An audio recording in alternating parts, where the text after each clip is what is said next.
Ellas en acción. Salud, dinero y amor por el 98.5 de El Heraldo Radio. Dar esta noche a Alberto Piedras, él es consultor de Competitive Intelligence Unit. Alberto, qué gusto saludarte, buenas noches. Buenas noches, un gusto saludarlos y estar compartiendo foro con ustedes nuevamente. Gracias, Alberto, el gusto es nuestro. Oye, y estamos viendo un alza en la industria de la tecnología como si fueran juguetes en este cierre de año. ¿Cómo lo estás viendo, Alberto? Claro, hemos visto una evolución. Anteriormente en Navidad pues regalábamos, como tú lo mencionas, juguetes, ¿no?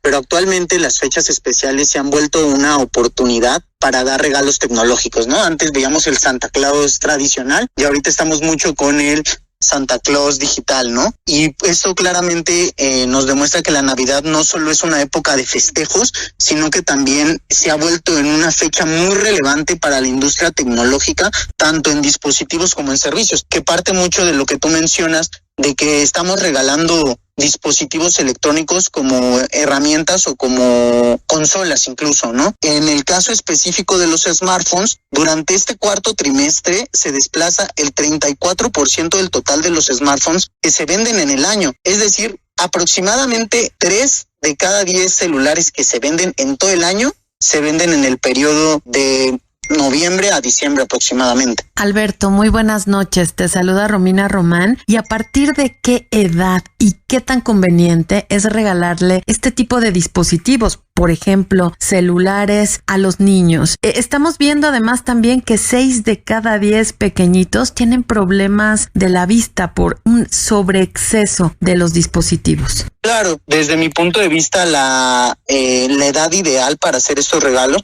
es a partir un poquito de los 6 años, obviamente para que tengan una mayor comprensión de lo que están haciendo, ¿no? No sé si a ustedes les pasa, pero yo veo mucho que a los bebés se les prestan las tablets y los bebecitos juegan y todo este tipo de actividades, que está bien porque apoyan a desarrollar las capacidades motrices, ¿no? Incluso esta tendencia o esta imagen que teníamos de que los videojuegos eran malos, pues ya durante pandemia fue desmentida por organizaciones y por un montón de asociaciones, demostrando que pues obviamente el uso de los dispositivos y de los videojuegos en menores pues no es mala. Lo que siempre es importante y tenemos entendido pues es todo con medida, ¿no? Obviamente el tiempo que un menor pase en el dispositivo pues depende de los padres y sobre todo de la supervisión de las actividades que ellos realicen en línea. Es claro que pues a un niño de 6 años no le vas a estar dando el celular 10, 12 horas al día como lo tenemos nosotros, ¿no? Entonces, obviamente, lo importante es no privarlos de la tecnología, pero también es importante hacerlo bajo supervisión y con horarios restringidos, de cierta manera. Alberto, es impresionante las cifras que nos compartes de cómo se vende en este cierre de año la tecnología. ¿Cuál es la tendencia? ¿Qué es lo que estaremos viendo? Porque prácticamente hay muchísimos juegos, hay muchas estrategias, ya muchas aplicaciones para incluso construir o desarrollar ciertas estrategias, incluso empresariales, por supuesto mínimas como para un niño, que estamos viendo en estos dispositivos. Claro, incluso sobre eso, los teléfonos celulares no solo son una herramienta de comunicación, ¿no? También son una herramienta para trabajar, para estudiar e incluso para entretenimiento, tanto en plataformas de streaming como en videojuegos. En el término de videojuegos observamos que aproximadamente el 80% de los videojugadores en el país lo hacen mediante un dispositivo celular, ¿no? Esta industria pues obviamente es una industria de adopción creciente. Es muy común, antes veíamos que jugar era cosa de niños, ¿no? Actualmente pues veíamos a nuestros abuelos, a nuestros papás incluso, jugando juegos con capacidades un poquito más sencillas, pero ya los vemos entrando en este mundo de jugar en línea, ¿no? O de jugar en un dispositivo, porque pues obviamente esto se ha facilitado. Y obviamente el jugar en línea pues también nos permite que los celulares sean un excelente regalo para Navidad, ya que son una herramienta importante para diversos sectores, ¿no? Exactamente, Alberto, pero me parece que hay otro punto importantísimo y es esta renovación o de consolas, o de tabletas, o de celulares. ¿Qué se debe de hacer? ¿Qué es lo conveniente que hagamos con los aparatos que ya están viejos? Específicamente con estos de pila o todo lo que tenga que ver con temas electrónicos. ¿Cómo hay que desecharlos? Claro. Sobre eso, pues hay lugares específicos de canje o de reciclaje de estos dispositivos para que obviamente no genere un impacto ambiental negativo. E incluso ya lo que hemos visto es que muchos proveedores de celulares ¿qué te ofrecen? Pues te ofrecen el cambiar tu dispositivo anterior por uno más nuevo, y obviamente ya ahí te descuentan una cantidad, y además pues ellos se encargan del proceso de reciclaje. Pero al menos en mi caso yo soy como muy coleccionista y me encanta guardar, por ejemplo, la colección de consolas. Si cambio de consola, guardo la anterior para tenerla a disposición. Si algún día llega a haber un juego que no esté habilitado en nuevas consolas, poderlo tener a mi disposición. Pero lo importante es no agarrar y solamente tirar los dispositivos, sino realizar un seguimiento del proceso de reciclaje de estos aparatos, ¿no? Oye, Alberto, y con esta tendencia, ¿hay aparatos, hay plataformas que van a desaparecer? Siempre hemos visto que se sustituyen, que desaparecen. ¿Lo estamos viendo o ya llegó un momento de consolidación y ya solamente es renovación de tecnología? Por lo regular ya básicamente es pura renovación de tecnología. En el caso exclusivo de las consolas, y retomando un poco el tema navideño, en los últimos 4 años, el cuarto trimestre representa el 36.4% de las ventas anuales, y esperamos que para este cuarto trimestre del año alcance el 40%. Entonces, obviamente lo que pasa muchas veces es que la tecnología se renueva. Justamente lo que está pasando con las consolas, en el caso específico, es que ya llegó un periodo donde los nuevos juegos ya nada más salen para las nuevas consolas, entonces te obligan a migrar de generaciones anteriores a las nuevas generaciones, ya sea porque estas tienen mejores cinemáticas, modos de juego, o incluso videojuegos que ya no tienes disponibles y tú quieres jugar, ¿no? Entonces, obviamente lo que pasa es, no se vuelven desechables, tú las puedes seguir usando, pero si quieres estar a la moda o jugar lo que está actualmente, sí necesitas tener una nueva consola. Alberto, ¿y cuál es la tendencia? ¿Qué es lo que veremos? Estábamos viendo ahorita ya la inteligencia artificial está muy presente, las realidades virtuales cada vez más, pero ¿qué es lo que vamos a ver en los próximos meses? Claro, lo que vamos a ver, al menos en términos de videojuegos, vamos a estar viendo la inclusión de la inteligencia artificial para el desarrollo de gráficas mucho mejores, el desarrollo, la realidad aumentada, que es esta situación que te permite sentirte dentro del juego. Incluso en este caso ya hemos visto que se desarrollan aparatos en específico que te permiten sentir lo que está sintiendo tu personaje, ¿no?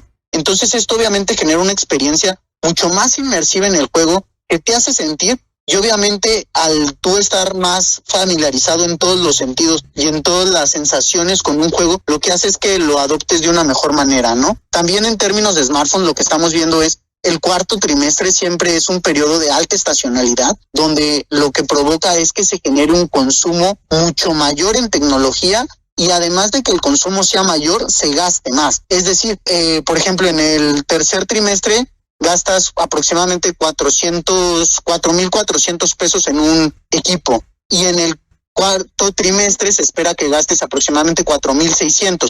Obviamente hay factores económicos que motivan que en el último trimestre del año se gaste una mayor cantidad de dinero, como son los beneficios económicos del aguinaldo, los fondos de ahorro y todo eso, lo que hacen que la gente tenga un mayor poder adquisitivo en ese momento y por ende gaste más. Es cierto, hay que estar actualizados y conocer los temas tecnológicos. Sin embargo, en el caso de los niños y los más pequeños, es necesario una vigilancia permanente y que lo hagan con prudencia. Muchísimas gracias, Alberto Piedras. Él es analista, investigador de The Competitive Intelligence Unit. Gracias, y por supuesto vamos a seguir muy en contacto contigo. Muchas gracias y un saludo a todo el foro. Ellas son mujeres de radio. Salud, dinero y amor por el Heraldo Radio. Y seguimos en salud, dinero y amor. Y un tema fundamental en este cierre de año y en todos los que sigue es la situación de las micro, pequeñas y medianas empresas. ¿Cómo se encuentran en este momento? ¿Cuáles son sus expectativas? Para platicarnos de esto ya nos acompaña en la línea Elías González. Él es profesor de Dirección Financiera del IPADE. Muy buenas noches, profesor, qué gusto saludarlo. Encantado, Romina, buenas noches a ti y a tu auditorio. Muchísimas gracias, y platíquenos qué tal están en este momento, cómo se ven las micro, pequeñas y medianas empresas. Gracias, Romina. Pues siempre es un gran tema porque da la impresión que son consideradas como poco o como menos cuando representan poco más del 99% de las unidades de negocio que existen en el país.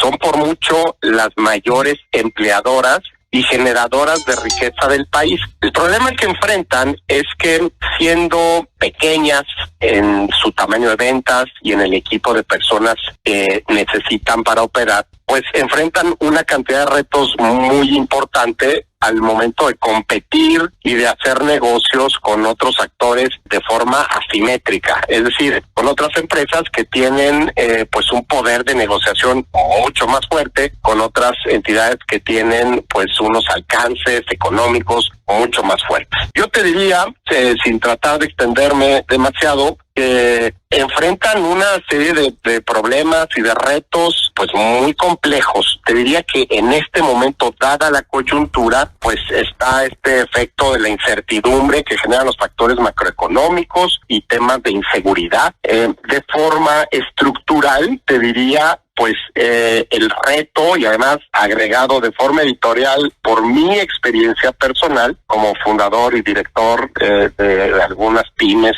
a lo largo de mi carrera, te diría que la cobranza es un reto muy importante al que se enfrentan, pues solo las empresas grandes tienen esta capacidad para pedir unos plazos de crédito, pues que las someten a un reto de iliquidez muy complicado. Adicionalmente, pues el acceso al financiamiento, al ser empresas pequeñas, más volátiles, con una probabilidad de vida estadísticamente probada más corta, pues acceden con más dificultad a financiamiento y a unas tasas pues sustancialmente más elevadas. Profesor, muy buenas noches. Le saluda Marilena Vega. Entonces, en estas últimas 10 años, 2 décadas, no se ha aprendido nada, no se ha podido establecer estrategias que le permitan a la pyme, a la micro, poder desarrollarse más fácil. Gran pregunta, María Elena. Yo te diría, o respondería en 2 partes. La primera es que, pues, la expectativa de vida sigue siendo la misma, es decir, el grueso de las pymes tiene una vida menor a 5 años. Yo te diría que ha sido ahora un entorno más complejo al que se vivía probablemente hace 20 o 30 años, porque ahora existe un fenómeno adicional que antes no existía, que es esta inseguridad que se vive, pues, me atrevería a decir, a lo largo y ancho del país, y es un reto adicional a todos los anteriores a los que enfrentaban los micro y pequeños empresarios. Elías, ¿y cómo está este tema de la mortandad de las empresas en México, sobre todo de las micro, pequeñas? ¿Sigue siendo tan alta como hace años o vemos algún tipo de mejoría? Desafortunadamente sigue siendo igual. Los números que existen pues no muestran una mejora, y la explicación puede provenir de varias fuentes o de varias formas. Una de ellas es que desafortunadamente el nivel de preparación, no solo en cuanto al oficio, sino en la parte administrativa, financiera, técnica, de control, pues sigue siendo muy pobre, muy limitada. Entonces muchos empresarios lo hacen porque las circunstancias se lo piden. Es un fenómeno que se le llama en temas académicos como bricolaje. En otras lo hacen pues con más ganas que conocimiento. Algunas de ellas pues superan esta valle de la muerte de 5 primeros años de vida, pero los retos que enfrentan después de los siguientes 5 no son menores a los que enfrentan al principio. Entonces, sin embargo, siguen siendo el motor más potente, más grande que mueve la economía de este país. Oiga, profesor, pero se han podido o se han hecho esfuerzos de algunas instituciones, de algunas dependencias. ¿Es insuficiente? ¿Han servido? ¿Tenemos que vernos o reflejarnos en alguna otra situación para que verdaderamente favorezca este desarrollo a las pymes, a las micro? Se han hecho esfuerzos importantes. Hace algunos años se generó el Instituto del Emprendedor. Se han hecho algunas otras iniciativas a través de la banca de desarrollo para financiar, para capacitar. Sin embargo, pues me parece que los resultados todavía no se notan. Me parece que el esfuerzo, el trabajo que se ha hecho, dada el tamaño, la magnitud en el número de empresas de este tipo, todavía no es el suficiente para resolver pues esta mortandad tan rápida, ¿no? Y además tan dolorosa que tiene para el emprendedor y para su entorno más cercano, para la economía familiar de quien toma ese riesgo. Elías, en este caso específico del financiamiento, ¿qué tan fácil es para las micro, pequeñas y medianas empresas acceder a estas fuentes de financiamiento? Sobre todo ahorita que la banca de desarrollo prácticamente no ha pintado. Claro. Pues mira, es muy complejo por varias razones. La banca comercial tiene por regla analizar como un posible sujeto de crédito a quien demuestra una existencia y utilidades fiscales de por lo menos 2 años. Eso de entrada impide el financiamiento en la banca comercial a cualquier sociedad o empresa que tiene menos de 2 años con resultados positivos. De ahí para adelante, pues las fuentes de financiamiento a las que tienen acceso son pues inicialmente de familiares, de amigos, los recursos propios, y eventualmente conforme los van agotando pueden empezar a acceder a algunas fuentes informales de financiamiento con unas tasas de financiamiento, unos costos sumamente elevados que hacen todavía pues más compleja desde el punto de vista financiero la generación del flujo necesario para pagar por estos créditos. Entonces, en resumen diría, pues es un entorno muy gris, complejo, retador, y a pesar de ello hay quien lo hace, hay quien lo logra, hay quien es exitoso, pero a título personal diría, pareciera que hay que estar un poco loco para aventarse en un mar tan borrascoso. ¿Y qué tendría que hacerse en caso de que quisiéramos que ese mar se tranquilizara, fuera más exitoso, más prometedor para las pymes? Porque somos un país donde, bien lo comentaste al inicio de esta charla, más del 90% son pymes. ¿Qué se tendría que hacer? ¿Hay alguna fórmula? ¿Hay algo que haya resultado en algún otro país y que pudiéramos aplicarlo aquí en territorio nacional? Creo que la solución es multifactorial. Entonces, habría que entrarle a una solución que atienda varios frentes, ¿no? Probablemente el más a la vista es el financiero, el permitirles fuentes de financiamiento en condiciones menos desfavorables. En otros países, como en la India, por ejemplo, pues se han creado algunos fondos, se han creado algunas empresas en donde se busca financiar de una manera creativa, juntándolos por sector, en fin, hay camino que podríamos copiar, que podríamos implementar o tropicalizar en México. Desde el punto de vista de la falta de conocimiento técnico en la parte administrativa, en la parte de controles, pues me parece que vendría muy bien incluir dentro del modelo de educativo en etapas tal vez más avanzadas, y esto lo comento a título personal, probablemente en el grado de bachillerato, preparatoria, algún tipo de preparación mínima pueda darles pues una capacidad de defenderse mejor. Hay otros frentes, probablemente nos tome mucho tiempo desarrollarlo, probablemente atendiendo estos dos resolveríamos una parte gruesa del problema. Pues todavía mucho por hacer. Muchísimas gracias, Elías González, profesor de Dirección Financiera del IPADE. Gracias por esta charla. Esperamos seguir platicando contigo de este y muchos temas más. Y muy buenas noches. Encantado, Marielena, Romina, a sus órdenes, y saludos a sus radioescuchas. Amigos, seguimos aquí en Salud, Dinero y Amor por el Heraldo Radio. Romina, Marielena, vamos con nuestro comentario final. El comentario final en Salud, Dinero y Amor.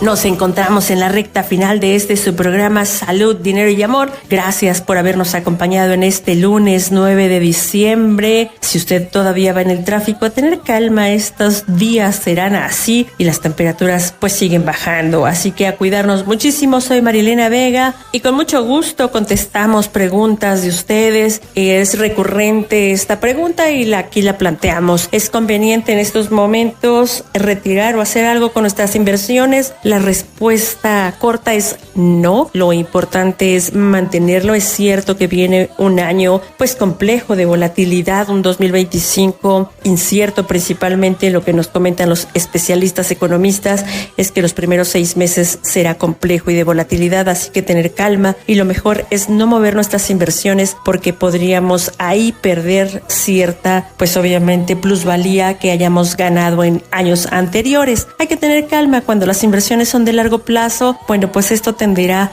a estabilizarse y a mejorar. Así que lo importante es a veces no revisarlo cada semana o cada mes porque vamos a ver a lo mejor algunas pérdidas. Y los especialistas que tienen nuestras inversiones tenderán a salud, dinero y amor. Salud, dinero y amor con Romina Román y Marielena Vega. Sigue teniendo una excelente noche por el Heraldo Radio.